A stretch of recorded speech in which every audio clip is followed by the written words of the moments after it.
بسم اللہ الرحمن الرحیم بسم اللہ الرحمن الرحیم الحمد للہ رب العالمین والصلاة والسلام علی رسولہ محمد وآلہ واصحابہ اجمعین اما بعد۔ درس نمبر 250۔ آج کے سبق کا عنوان ہے دلالت النص کا بیان۔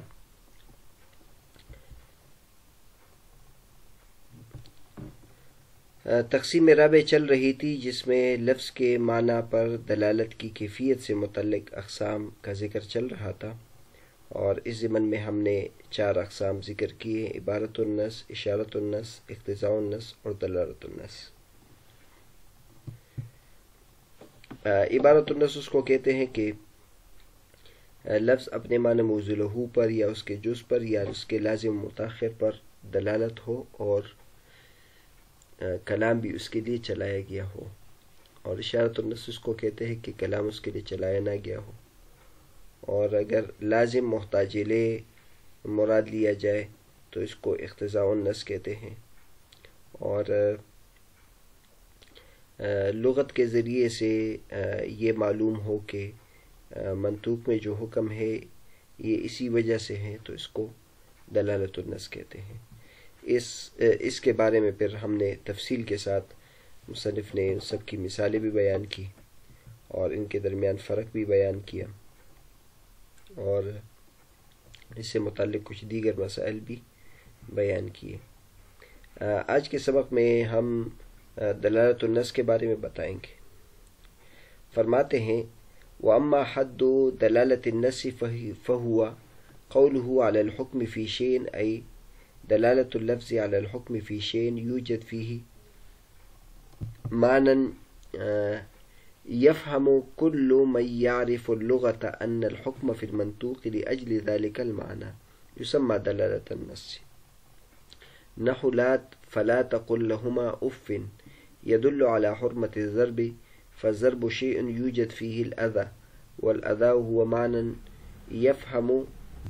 كل من يعرف اللغة أن الحكم بالحرمة في المنطوق هو التعفيف لأجله۔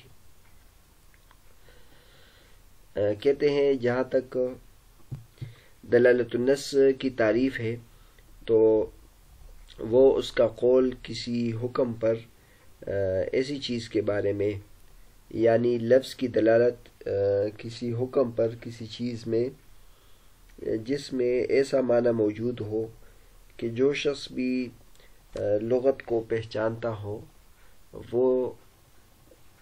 سمجھ جائے گا کہ منطوق میں حکم اسی معنی کے لیے ہے، تو اس کو دلالت النص کہتے ہیں۔ جیسے فلا تقل لهما اف، تم والدین کو اف تک نہ کہو، یہ دلالت کرتا ہے کہ ان کو مارنا بھی حرام ہے۔ پس مارنا ایسی چیز ہے جس میں تکلیف موجود ہوتی ہے، اور اذیت وہ معنی ہے کہ جو بھی لغت کو پہچانتا ہے، زبان کو، عربی زبان کو پہچانتا ہے، وہ یہ سمجھے گا کہ منطوق میں جو حرمت کا حکم ہے یعنی تعفیف، وہ اسی کے لیے ہے، اسی کی وجہ سے۔ بہرحال دلالت النص کے بارے میں بتایا۔ دلالت النص اس کو کہتے ہیں کہ قرآن مجید میں کوئی نص ہے، اس میں ایک حکم بیان کیا گیا ہو تو اس کے الفاظ سے میں وہ صراحتاً وہ چیز موجود نہ ہو، لیکن اگر اس کے الفاظ میں کوئی بھی غور کرے تو اس سے یہی معلوم ہوتا ہے کہ یہ چیز بھی اس میں موجود ہے۔ جیسے کہ قرآن مجید میں اللہ تبارک و تعالیٰ والدین کے بارے میں فرماتے ہیں کہ تم ان کو اف تک نہ کہو۔ اب تو بظاہر یہ یعنی اس کے الفاظ سے تو اف کے بارے میں تصریح ہے کہ والدین کو اف تک نہ کہو، لیکن اگر اس آیت سے ہم یہ مستنبط کریں اور اس سے یہ مراد لے لیں کہ اس سے یہ بھی ثابت ہوتا ہے کہ والدین کو مارنا بھی درست نہیں ہے، تو یہ اس کے عبارت النص وغیرہ سے تو معلوم نہیں ہوتا، لیکن دلالت النص سے معلوم ہوتا ہے۔ اور دلالت النص کا مطلب یہ ہے کہ جو بھی عربی زبان کو جانتا ہے وہ اگر غور کر لے تو معلوم ہو جاتا ہے کہ اس میں جو والدین کو اف تک کہنے سے ممانعت آئی ہے وہ ان کو اس میں مقصود ان کو تکلیف نہ دینا ہے کہ والدین کو تکلیف نہیں دینی چاہیے. تو جب ہم نے اس کو مار میں دیکھا تو مار میں اف کی بنسبت زیادہ تکلیف ہے، لہٰذا اگر فلا تقل لهما اف سے ہم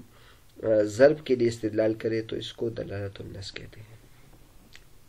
دوبارہ دیکھتے ہیں دلالت النص کی تعریف. فهو قوله على الحكم في شيء، کسی کا قول کسی حکم پر، کسی چیز میں حکم پر، یعنی لفظ کا دلالت کرنا کسی حکم پر کسی چیز میں جس میں ایسا معنی موجود ہے کہ جو بھی لغت کو جانتا ہے وہ یہ کہے گا کہ منطوق میں جو حکم ہے وہ اسی معنی کی وجہ سے ہے، تو اس کو دلالت النص کہتے ہیں. جیسے اللہ تبارک و تعالیٰ کے ارشاد فلا تقل لهما اف، یہ دلالت کرتا ہے کہ مارنا بھی حرام ہے. پس ضرب ایسی چیز ہے کہ جس میں تکلیف موجود ہوتی ہے، یعنی مارنے سے والدین کو تکلیف ہوتی ہے، اور تکلیف ایسا معنی ہے کہ جو بھی لغت کو جانتا ہے وہ یہی سمجھے گا کہ منطوق میں جو حکم ہے وہ تافیف ہے، وہ اسی اذیت کی وجہ سے ہے، اور یہ اذیت ضرب میں بدرجہ اولا موجود ہے، لہٰذا وہ بھی اس آیت کے روح سے ناجائز ہوگا. آگے فرماتے ہیں ووجه الحصر في هذه الأربع أن المعنى إن كان عين الموضوع له أو جزءه أو لازمه الغير المتقدم عليه فعبارة إن سيق الكلام له، وإشارة إن لم يسق، وإن كان لازمه المتقدم فاقتضاء، وإن لم يكن شيء من ذلك فإن وجد في هذا المعنى علة يفهم كل من يعرف اللغة أن الحكم في المنطوق لأجلها فدلالة نص، وإن لم يوجد فلا دلالة له أصلا. چاروں اقسام کے بیان کرنے کے بعد کہتے ہیں اس میں وجہ حصر یہ ہوگا کہ معنی اگر جس لفظ سے جو معنی مراد لیا گیا ہے اگر وہ عین موضوع لہو ہو یا اس کا جز ہو یا اس کا وہ لازم ہو جو اس پر متقدم نہ ہو تو اس کو عبارت النص کہتے ہیں اگر کلام اس کے لیے چلایا گیا ہو، اور اشارت النص کہتے ہیں اگر کلام اس کے لیے چلایا نہ گیا ہو، اور اگر یہ اس کا لازم مقدم ہے تو اس کو اقتضاء النص کہتے ہیں، اور اگر ان میں سے کوئی بھی نہیں ہے تو اگر اس معنی میں ایسی علت موجود ہے کہ جو بھی لغت کو پہچانتا ہے وہ یہ سمجھے گا کہ منطوق میں جو حکم ہے وہ اسی علت کی وجہ سے ہے تو اس کو دلالت النص کہتے ہیں. اور اگر ان چاروں میں سے کوئی ایک بھی موجود نہیں ہو تو اس میں پھر دلالت سرے سے ہوگی نہیں. دوبارہ چاروں اقساموں کے بیان کے بعد صدر شریعہ رحمۃ اللہ نے اس کو وجہ حصر کے طریقے پر بھی ذکر کر دیا اور دوبارہ چاروں کا خلاصہ بیان کر دیا، عبارت النص، اشارت النص، اقتضاء النص اور دلالت النص. اگر لفظ کی دلالت ایسے معنی پر ہو جو اس کا بعینہ موضوع لہو ہو یا موضوع لہو کا جز ہو یا اس کا لازم ہو، لیکن لازم وہ جو متاخر ہو متقدم نہ ہو، تو پھر اگر اس کے ساتھ ساتھ یہ بات بھی ہو کہ کلام بھی اس کے لیے چلایا گیا ہو تو اس کو عبارت النص کہتے ہیں، اور اگر کلام اس کے لیے چلایا نہ گیا ہوتا ہے تو پھر یہ اس کو اشارت النص کہتے ہیں، اور اگر یہ لازم متقدم ہو تو پیچھے گزر چکا کہ اس کو اقتضاء النص کہتے ہیں، اگر ان میں سے کوئی ایک چیز بھی نہ ہو اور اس لفظ میں یعنی جو شریعت نے لفظ استعمال کیا اس میں ایسی علت موجود ہے کہ جو بھی لغت کو پہچانتا ہے تو اس کی وجہ سے وہ غور کر کے وہ یہی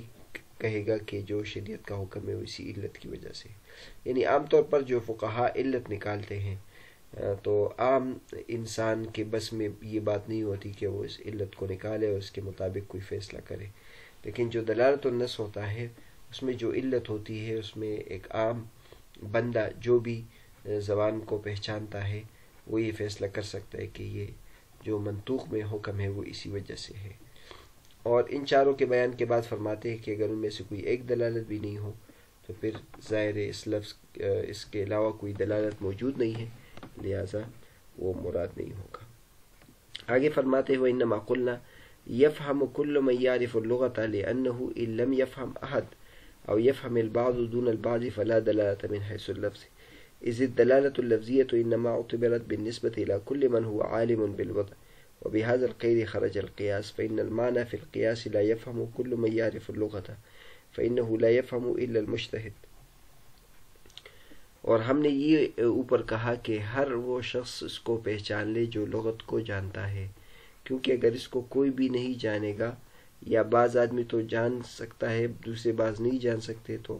پھر ان کی دلالت لفظ کی وجہ سے نہیں ہوگی، کیونکہ دلالت لفظیہ اس وقت معتبر ہے ہر اس شخص کے بنسبت جو وضع کا عالم ہو، اور اس قید کی وجہ سے قیاس نکل گیا، کیونکہ قیاس میں جو معنی ہوتا ہے وہ زبان کے جاننے والا ہر شخص اس کو نہیں جانتا، اس کو صرف مجتہد ہی جانتا ہے۔ جیسے پیچھے بیان کیا، پیچھے دلالت النص میں ہم نے کہا کہ وہ جو نیا مسئلہ ہے اس کو ہم جیسے اس دلالت کے ذریعے سے ہم اس کا حکم نکالتے ہیں، تو وہ ہر شخص نکال سکتا ہے، اس کے لیے عالم ہونا یا مجتہد ہونا ضروری نہیں ہے، بلکہ جو بھی اس زبان کے اسلوب سے واقف ہے، جو بھی اس زبان سے واقف ہوگا تو وہ شخص پہچان لے گا۔ جیسے مثال ہم نے دی، لا تقل لہما اف، ایک عام شخص کو بھی آپ یہ آیت سنا دے اور اس کو کہے کہ اس آیت کی روح سے والدین کو مارنا جائز ہے کہ نہیں، تو آپ کو کہے گا کہ یہ جائز نہیں ہے، کیونکہ جب اس آیت میں یہ کہا ہے کہ والدین کو اف تک نہ کہو، تو اف ایک مختصر زبانی کلامی بات ہوتی ہے، اس سے ان کو تکلیف ہوگی، تو مارنے سے تو ظاہر ہے ان کو بہت زیادہ تکلیف ہوگی، لہٰذا ایک عام آدمی بھی یہ فیصلہ کر سکتا ہے۔ تو اس وجہ سے ہم نے اوپر یہ لفظ کہا ہے کہ جو بھی لغت اور زبان کا عالم ہو وہ یہ فیصلہ کرے، اور ہم نے اوپر یہ نہیں کہا کہ یعنی بعض آدمی اس کو پہچان لے اور بعض آدمی اس کو نہیں پہچانتے، جیسے کہ مشکل مسائل جو ہوتے ہیں اس میں مجتہد ہی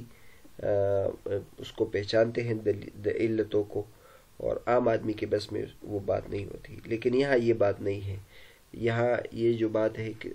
تو وہ ہر آدمی کے اعتبار سے۔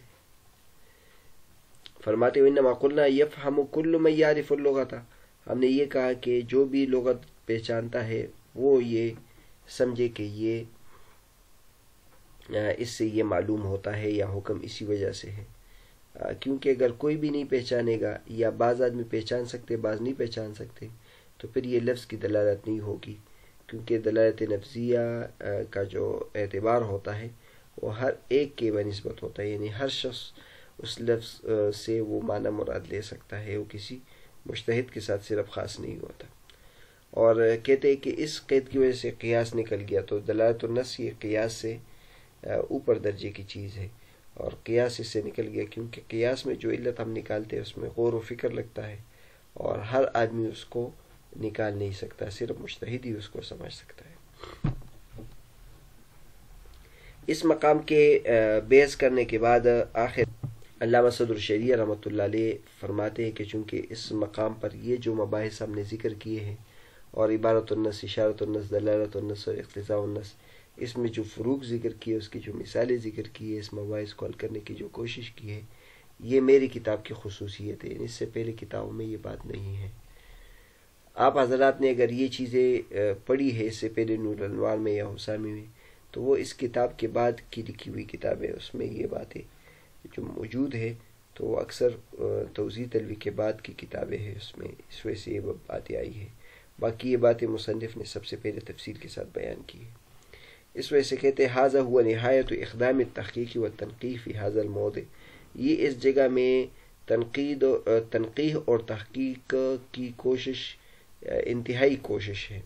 ولم يسبقني احد الى كشف الغطاء عن وجوه هذه الدلالات، اور مجھ سے پہلے کسی نے بھی ان دلالات کے چہروں سے پردے کو اٹھانے کی کوشش نہیں کی ہے، پردے اٹھانے میں سبقت حاصل نہیں کی ہے، اور جو میری اس بات کی تصدیق نہیں کرتا تو وہ متقدمین و متاخرین کی کتابیں مطالعہ کرے، اس کے بعد وہ خود تصدیق کرے گا کہ آپ کی بات ٹھیک ہے۔ آپ حضرات کو پہلے بھی بتایا تھا کہ علامہ صدر الشریعہ رحمۃ اللہ علیہ نے اپنی کتاب میں بہت سارے ایسی مباحث ذکر کی ہے جو اس سے پہلے کسی نے ذکر نہیں کی، اور یہ ان کی کتابوں کی خصوصیت ہے۔ تو اور اکثر علامہ صدر الشریعہ رحمۃ اللہ علیہ اس مقام پر اس بات کی تصریح بھی کرتے کہ یہ ایسے مباحث ہے جو میری کتاب کے ساتھ خاص ہے، اس سے پہلے کسی نے یہ بات بیان نہیں کی ہے۔ تو ان ابحاث میں سے ایک بحث یہ بھی ہے کہ علامہ صدر الشریعہ رحمۃ اللہ علیہ نے عبارت النص، اشارت النص، اقتضاء النص اور دلالت النص، اس کے بارے میں فروق بھی بیان کیے ہیں اور اس کے بارے میں تشریح کی ہے، تاکہ ہر ایک واضح ہو جائے، اور ان میں پھر وجہ حسر بھی ذکر کی ہے۔ تو مصنف نے یہاں یہ بات کی ہے کہ یہ ہماری کتاب کی خصوصیت ہے اور یہ چیز آپ کسی اور جگہ میں نہیں دیکھیں گے۔ اکثر عام طور پر علامہ صدر الشریعہ رحمۃ اللہ اس کے لیے لفظ استعمال کرتے وقت تفردت بھی، وہذا الفرق قد تفردت بھی، اس قسم کے الفاظ ذکر کرتے، لیکن یہاں تو علامہ صدر الشریعہ رحمۃ اللہ علیہ نے بہت ہی زیادہ الفاظ میں اس بات کو بیان کیا ہے کہ یہ جو تحقیقات ہے یہ میری ہی تحقیقات ہے، اس سے پہلے کسی کے ہاں یہ تحقیقات آپ کو نہیں ملے گی۔